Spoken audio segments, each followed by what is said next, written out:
Itu kenapa orang hari ini lebih mudah kena penyakit, karena manusia hari ini lebih gampang stres dibandingkan orang-orang zaman dulu. Meskipun mungkin secara fisik kesehatan, gaya hidup orang zaman dulu lebih tidak sehat kalau pakai teori kesehatan modern. Nah, di Dewa Ruci ada topo diet rohania, diet mental, biar mentalmu sehat secara fisik. Yang pertama mata. Matamu itu nggak enak ya ngomong matamu. Yalah, nggak apa-apa.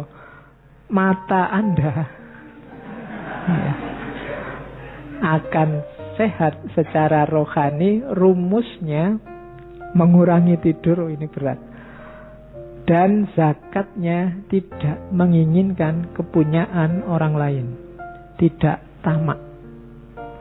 Mata kita akan sehat. Ngelirik miliknya orang lain. Rasanya kok orang lain selalu lebih hebat dari kita. Kok pacarnya orang lain lebih cakep ya, istrinya orang lain lebih cakep ya. Itu ingin. Jadi sebenarnya ini fitrahnya manusia, diramal Al-Quran, diramal Nabi, bahwa manusia itu kalau dikasih 1 gunung emas, dia akan pingin 2 gunung emas. Sudah punya 1 istri cantik, masih mimpi punya 2 istri cantik, punya 2 pingin 3. Kalau nggak dibatasi bisa sebanyak-banyaknya. Ya, topolah. Jadi jangan menginginkan miliknya orang lain. Terus telinga. Kalau telinga, toponya adalah mencegah hawa nafsu. Dan yang kedua, jangan mendengarkan kata-kata yang buruk. Jangan salah, telinga ini pintu yang susah sekali dicegah masuknya sesuatu. Hindarilah yang ada kemungkinan sesuatu yang jelek masuk. Sesuatu yang jelek itu bisa caci maki, omongan jelek, teori-teori yang menyesatkan, konsep-konsep yang bikin kita terlena, macam-macam. Hindari itu. Karena kalau itu masuk lewat telingamu, dia segera masuk ke kepalamu, ke otak. Kalau kamu nggak mau nerima, dia akan tersimpan di bawah sadarmu. Kadang-kadang nyetir kamu, tapi kamu nggak terasa. Jadi mata sama telinga penting untuk menjernihkan hati dan pikiranmu. Maka puasalah mendengarkan yang tidak penting. Dan mata juga puasalah melihat yang tidak penting, yang itu simbolnya miliknya orang lain. Jadi itu. Terus hidung. Kalau hidung mengurangi minum. Terus tidak suka mencela keburukan orang lain. Jadi jangan suka mencela orang lain. Dan saya tidak tahu ya, Indonesia hari ini lagi-lagi ya peradabannya sedang surut. Mungkin kita agak banyak melupakan pesannya nenek moyang kita. Jangan salah, Sunan Kalijogo mendakwahkan semua ini karena mungkin beliau ngerti benar karakter kita. Ini orang Jawa, orang Indonesia, orang Nusantara itu karakternya begini, maka obatnya ini. Jangan cari obat di mana-mana. Mereka yang sangat dekat sama Allah sudah ngasih kita obat yang selama ini sering kita cuekin. Itu hidung. Terus lisan. Lisan mengurangi makan, kemudian menghindari kata-kata yang buruk. Mulutmu harimaumu, hati-hati. Sekarang mungkin kata-kata itu tidak cuma keluar dari mulut, bisa keluar dari jempol. Kalau kamu sedang WA-an, jadi itu ya termasuk kata-kata. Ya. Jadi kalau jangan suka mencela. Oh enggak, mulut saya itu terjaga Pak, cuma tanganmu tiap hari maki-maki orang. Jadi sekarang enggak usah nunggu hari kiamat mulut dan tangan bicara itu.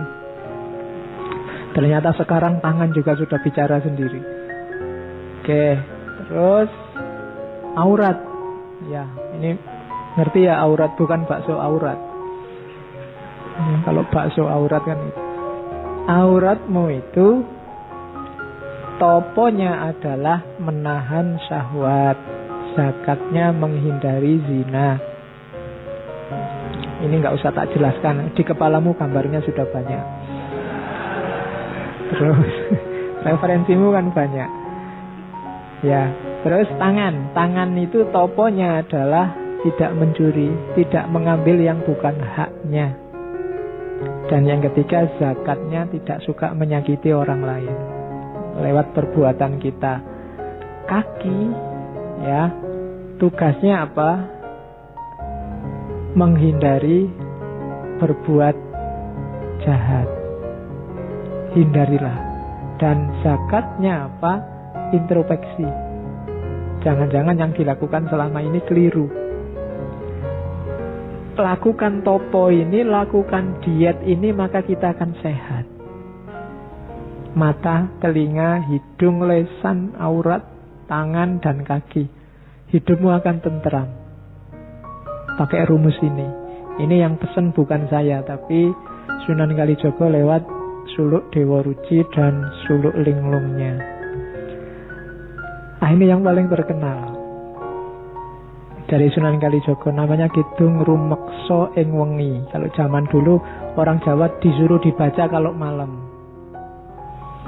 Bahasa fenomenologi agama ini sejenis mantra. Bahasa kita namanya doa. Doa tolak balak versi Jawa.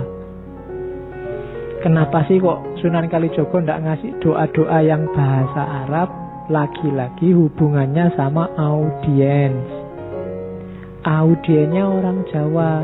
Daripada diajari bahasa Arab, mungkin bisa menirukan, tapi ndak ngerti maksudnya.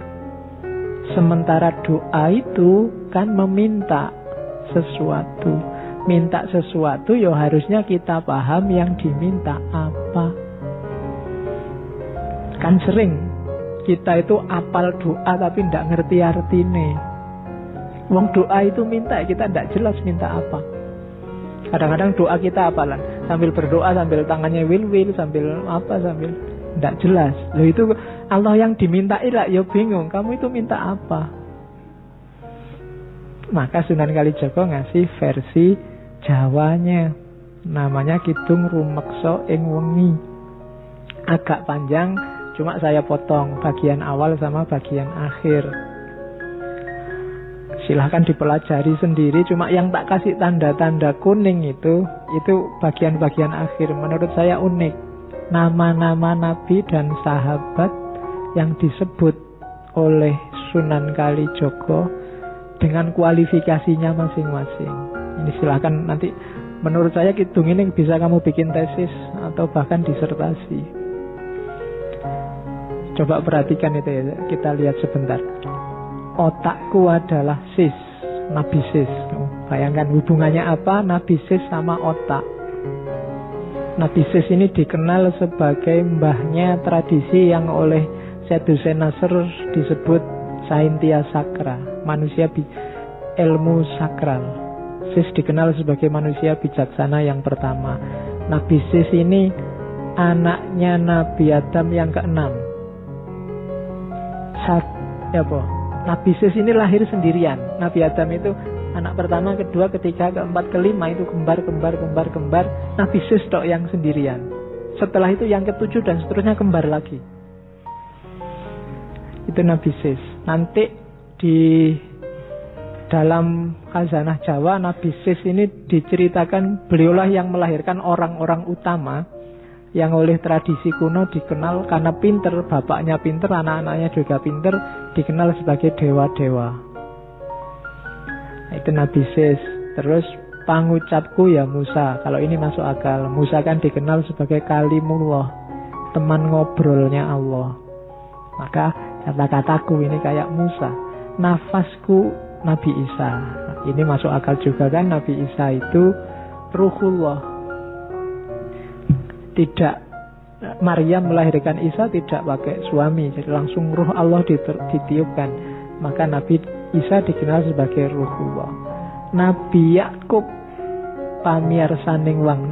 Nabi Yakub pendengar, Nabi Daud jadi suara. Kalau Nabi Daud jelas dikenal suaranya indah.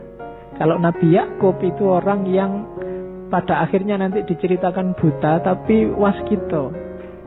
Meskipun diceritain oleh anak-anaknya bahwa Nabi Yusuf begini begitu dimakan oleh serigala macam-macam, tapi dia waskito.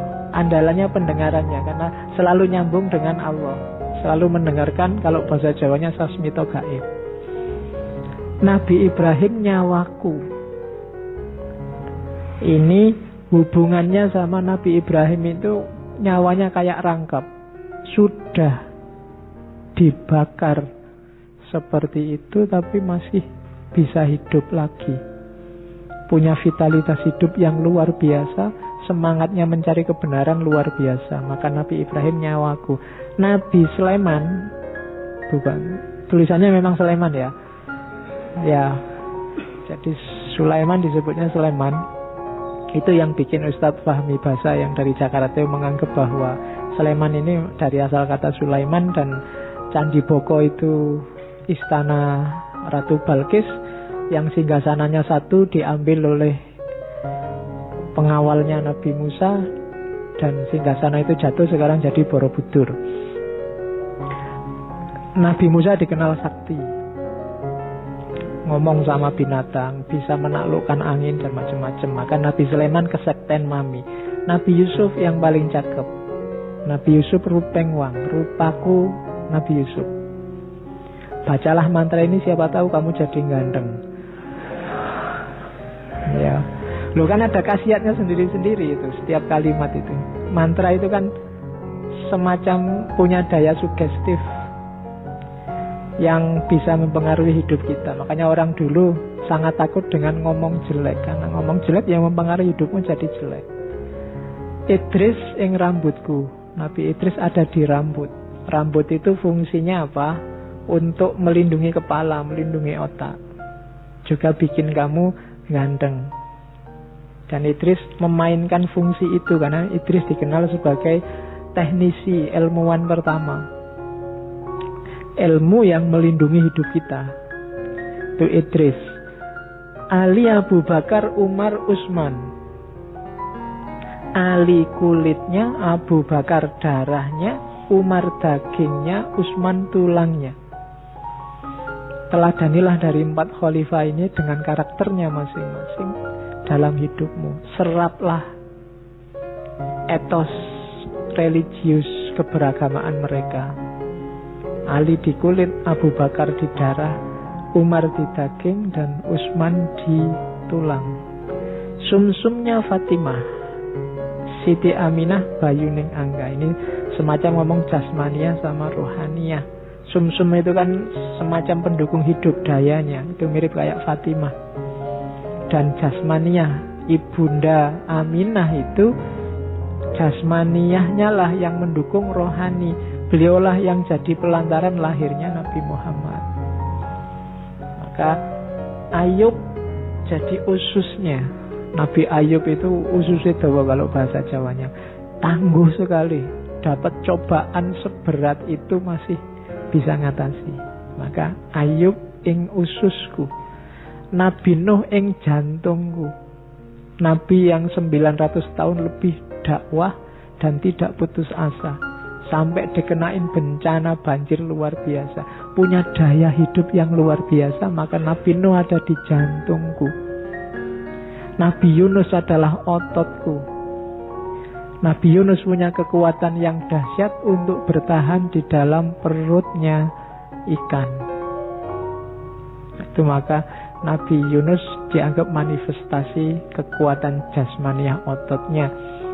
Terus mataku Muhammad Nabi, yang ngerti mana benar mana salah. Itu pedoman kita hanya Nabi Muhammad. Amuluku Rasul. Ini agak dibedakan ya, Muhammad sama Rasul. Muhammad sebagai manusia dan Muhammad sebagai Rasul. Kalau sebagai Rasul, levelnya lebih tinggi dari manusia. Mereka yang bisa komunikasi langsung dengan Allah. Makanya Muhammad Rasulku, dan semuanya itu di bawah naungan Adam dan Hawa. Sumbernya manusia semua dari sana. Dan kalimat terakhirnya, sampun pepak sak katai para nabi dadiya sarira tunggal. Hidup kita, seraplah semua energi, semua kekuatan dari para nabi, para sahabat tadi, sehingga utuh dadiya sarira tunggal. Teladani mereka semua secara fisik, dan semangat energinya masukkan ke rohanimu. Utekmu Sis, kata-katamu Musa, rohmu Isa, pendengaranmu Yakub, suaramu Daud, nyawamu Ibrahim, dan seterusnya. Itu kalimat-kalimat dari Kidung Rumeksa ing Wengi. Saya tidak tahu kalau kalian baca ini ampuh apa enggak, karena kalian pinter. Orang pinter itu biasanya gampang ragu-ragu, dan orang ragu-ragu itu tidak ampuh. Ya, susah. Kenapa orang biasa lebih gampang sakti? Karena mereka yakin. Keyakinan. Bahkan saya yakin kamu berdoa pun mungkin, kenapa doamu jarang dikabulkan? Karena kalau kamu berdoa, keyakinanmu nggak full. Kamu nggak berani berdoa, ya Allah semoga aku lulus kumlot. Apa ya bisa ya sekarang IPK sekian. Ya kan? Kamu ndak pernah percaya 100% sama Allah. Ya Allah datangnya sesuai level keimananmu. Ya Allah semoga dapat istri yang cantik. Bisa ora ya aku, wajahku cuma kayak gini aja ndak bisa. Ya kan? Ndak 100% kamu yakinnya pada Allah. Kadang-kadang kamu berdoa, ya Allah rezeki yang lancar, istri yang cantik, kemudian hidup yang apa ya mungkin itu kabul. Kamu kan agak gimana, ya percaya sih Allah bisa mengabulkan, tapi keyakinanmu ndak full. Ya Allah datangnya ya sejauh yang kamu yakini. Kan Allah itu sudah terang-terangan bilang, ana inda dzanni abdi. Kamu nganggapnya aku bisa 100%, ya datang 100%. Kalau kamu masih setengah-setengah, ya enggak. Setengah-setengah. Oke. Ya Allah semoga dapat istri sampai 4. Ketoke susah ya. Ya sudah susah memang. Kamu sendiri nganggapnya susah kok. Ya Allah enggak akan datang. Ya kan? Oke. Kalau kamu mantep yakin besok mesti istrinya 4. Nanti paling Allah jawabnya lah kok enak. Oke. Terus ini syair yang paling terkenal lagi dari Sunan Kalijogo, Lir Ilir. Ya, lir ilir jangan diartikan ilir-ilir kipas-kipas ya. Ya, itu carilah terjemahannya banyak. Ini teks yang sangat terbuka. Menurut saya canggihnya Sunan Kalijogo. Orang bisa menafsirkan kemanapun sesuai posisinya masing-masing tembang ini. Lir-ilir itu kayak nggugah orang, ngelilir. Kalau bisa Jawa, ngelilir itu kan tangi. Lir-ilir itu kayak tangio. Bangunlah, bangkitlah. Tandure wis sumilir. Tanamannya sudah mulai tumbuh. Tak ijo royo-royo, tak sengguh kemanten anyar. Segar sekali, warnanya hijau, membahagiakan sekali, kayak bahagianya pengantin baru. Oh itu kan tafsirnya bisa macam-macam. Bangunlah, sekarang situasinya sudah mendukung. Nah itu kan bisa kamu masukkan siapa saja. Kayak kamu, mahasiswa aktiflah, nulislah, fasilitasnya sekarang banyak, itu juga bisa. Pemimpin, ayo bangkit. Ini sekarang apa-apa sudah mudah. Itu bisa, siapa saja bisa masuk ke situ. Lir ilir, tandune wis sumilir, tak ijo royo-royo, tak sengguh temanten anyar. Jadi, ayo kita bangkit. Sekarang situasinya sudah memungkinkan. Fasilitasnya sudah lengkap nih. Terus, cah angon, penek no blimbing kui. Lunyu-lunyu penek no, kanggo mbasuh dodo tiro. Nah ini Cah angon itu juga bisa siapa saja, termasuk dirimu sendiri. Kullukum ra'in, setiap orang adalah pemimpin, setiap orang adalah cah angon. Paling tidak kamu sedang angon dirimu sendiri. Penekno belimbing kuwi, ibaratnya pakai belimbing ya. Banyak keutamaan-keutamaan yang memang jumlahnya 5. Rukun Islam, Pancasila, banyak yang isinya 5. Bahkan sebelum ada Pancasila Indonesia itu kan ada di Jawa dulu Pancasilanya Buddha. Itu juga isinya mirip kayak Ten Commandment-nya, 10 perintah Tuhannya Musa, jangan membunuh, jangan bohong, dan macam-macam. Itu juga belimbing. Lunyu-lunyu penekno kanggo mbasuh dodot ira. Meskipun licin harus kamu panjat. Meskipun susah, keutamaan-keutamaan itu harus kita panjat. Kanggo mbasuh dodot ira, untuk membersihkan, untuk mencuci baju kita. Ya, baju itu ibarat dari diri kita, untuk membersihkan diri kita. Wahai para pemimpin, termasuk pemimpin dirimu sendiri, naiklah, panjatlah belimbing itu, lakukanlah keutamaan-keutamaan itu, jalankan yang baik-baik itu meskipun susah. Untuk apa? Untuk membersihkan dirimu, untuk membersihkan diri kita. Kenapa sih harus dibersihkan? Dodot iro, kumitir bedah ing pinggir. Dondomono jlumatono kanggo sebo mengkusure. Ya, dodot itu baju ya. Tadi kita artikan diri. Bajumu itu kan dodot iro, itu robek pinggirnya. Dodot itu kalau Jawa mungkin lebih ke jarit. Orang Jawa itu kan meskipun laki-laki dulu kan bawahnya pakai jarit. Bajumu itu sekarang sedang sobek pinggirnya, ndak utuh. Ya karena nafsu.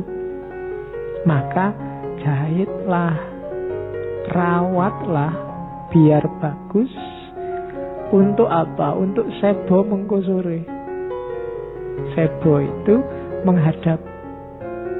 Sebo kalau orang Jawa menghadap ke raja, menghadap ke orang yang dimuliakan, itu sebo. Untuk biar gak malu kalau ketemu Tuhan, jahitlah bajumu, perbaiki dirimu. Mumpung padang rembulane, mumpung jembar kalangane. Mumpung masih jelas, masih terang mana benar mana salah. Mumpung kesempatan itu datang. Mumpung tandure wis sumilir, tak ijo royo-royo, tak sengguh kematen anyar. Ayo melakukan suluk, memanjat belimbing meskipun lunyu. Dan terakhir ya sura'o sura'hiyo. Ini surah itu disuruh bilang, sudah ya, sudah tak kasih tahu, ayo bilang iya. Jangan bilang tidak. Karena ini memang tugas kita sebagai manusia.